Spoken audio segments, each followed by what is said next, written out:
Mm. Hey guys, welcome back into another video on the fbtc rugby channel. We're with a special guest today, Gregor Galway, that is a massive Ulster fan on the Free Bub Rugby Group, sometimes goes on there too. How are you doing, Gregor? Great. We have So a we're gonna roundup show. Sorry, I was about to say we have a roundup show that covers all basic, like our teams. We look at we've got a great team behind us. Joe Shepherd, Big Joe Shep, if people Brandon Smith will know and all that. Plus he's yeah. part of it too. We'll go through the away team first and look at this Ulster team.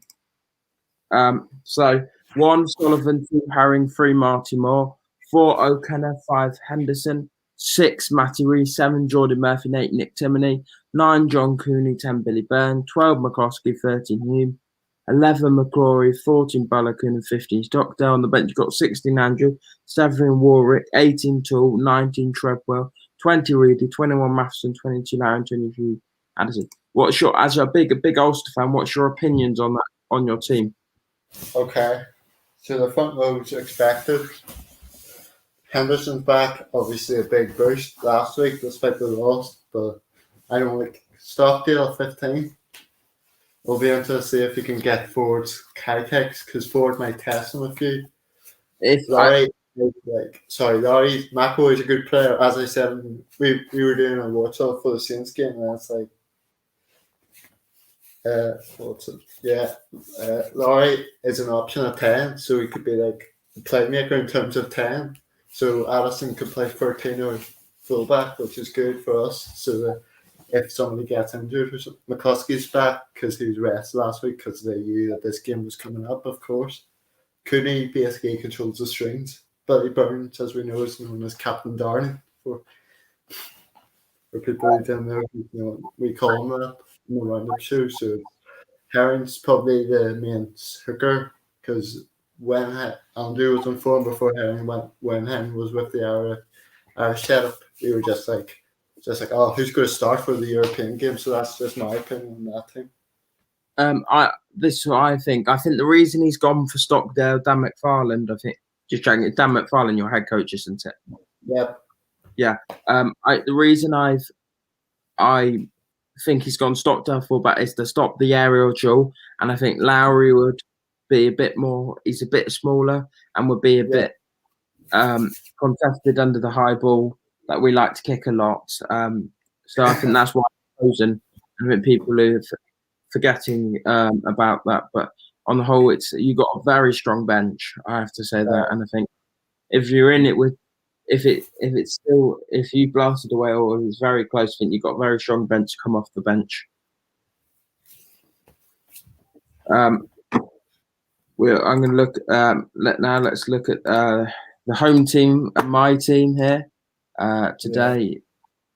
Leicester Tigers. So we've gone 15 Freddie Stewart, 14 Porter, 13 Maroney, 12 Scott, 11 Namani Ndolo, 10 George Fodder, 9 Richard Wigglesworth, 1 Ellis Genge, 2 Tom Youngs, 3 Dan Cole, 4 Harry Wells, 5 Callum Green, 6 George Martin, 7 Henry Leonbeck, and 8 Jasper Visa. Number 16 Charlie Clare, number 17 Lewin De Bruyne, number 18 Joe Hayes, number 19 Thomas Lavanini, number 20 Kyle Brent, number 21 Ben Young, number 22 Zach Cameron, 23 Kinney Milivalu. First of all, looking at that team for this weekend, there have been some calls to see. Interesting that Steve Borthwick's gone Guy Porter on the wing, and he's gone him. He's a centre that he's going to play on the wing.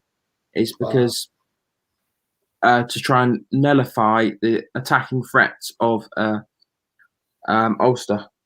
I think to try and nullify. And there's obviously some. We all know, quite a few know who Namani Ndolo is. Interesting. Ben Youngs is on the bench. Wiggy starts. You know who Genge is and Cole is. Tom Young's experienced, been leader. You've got the guy that is underrated, in my opinion, Harry Wells, that consistently makes tackle after tackles. And then you got a guy we got George Martin, very good young, makes loads of tackles, big in the mould of a Courtney Laws type of player. They got Hammerlin, but the stalwart, very good. are always a better side when he's in it. And at 8, you got Jasper Visa, the physical. He's a similar player to Courtsia for Ulster, as many people, Ulster fans will know. He's very similar, very physical number 8, and has been told to be in the South African squad for the Lions games coming up. And on the bench, you've got some big players to come on, and Ben Young, the Fiji international, Kinimilavalu, Kyle Brink, and Thomas Lavanini. Very physical. On the bench, I think the matchups, I think, is going to be, George, what do you think of this match of George Ford versus Billy Burns? George Ford, just saying. And he's gets a lot of stick that he didn't play. He played so badly last week, and that's, I think, it will be a worry for you because he'll want to prove his critics wrong after such a poor performance from him. I like Johnny Sexton for Ireland. Leinster and all that. Once he has a bad performance with Ireland, then he's saying, if the team has a performance, then he says, we want to get back out there and prove the fans right, because like everyone has critics nowadays. There's no hiding from him. I do think he's I've always been impressed, and he's improved. In credit to Will Addison going over from Sale to Ulster and Billy Burns, that have improved so much at Ulster over the years. I think has been. I think they're both very, very good, and I think he's improved so much on his area ability. Will Addison, and something that really impressed me. And then forwards wise, I'm probably looking at Geordie Murphy, big stalwart of yours. Very, very similar not players, but similar for their team, because when they're in their team, in your team, Geordie Murphy versus Hammer Leonberg. When they're in there, your team plays so much better. With Geordie Murphy, obviously, he's a very stalwart, and he was a very good signing from his Leicester. Yeah, I do think Ian Henderson back, so he's captain, obviously. But it's a strong Ulster team, and I think it's interesting some of the choices that Dan McFarlane's gone with there. But we'll move on to how do you think the game will plan out? Do you think the game will be open, or do you think it's going to be a physical battle? It just depends what weather's open in Leicester. I'm not sure of the weather, but I do not do that research until like the day of the game or something. It just depends who wants it on the day. It's like, as we know, in semi-finals, teams could go strong and then they can save their teams. But these two teams will go strong because they know there's a trophy on the line, because then they know they could get a final in like the home ground if they win. Or Ulster are the favourites, as they've beaten 2 English sides already, getting to this stage in the tournament. That doesn't matter. I know it doesn't matter, but it's what happens on the day. I know. I think I think it'll be tight if you win. And you said it on the Free Bob Rugby group. We did. And say if you can win it, this is what I think. If you can win the physical, if you can match her physically, I think you will be able to beat it out wide. And I think Welford Road is not a big pitch. You don't get loads of space out there. Northampton did it well, but not all teams. Bristol haven't been able to do it well. Weren't able to do it last year. But on the whole, I think it's you've got the players out wide to do it. But I think some players, it'll be interesting to see what happened, and we will move on to our score predictions. What is your okay? You can go. You don't have to do exact score predictions, or who do you think will win and how many points? I've got to back us. By about 20, I'm backing us by 20, just because 20 is a good bet, because you don't want to go tighter, because then we'll get a wee bit nervous as a squad. That's what I'm just thinking.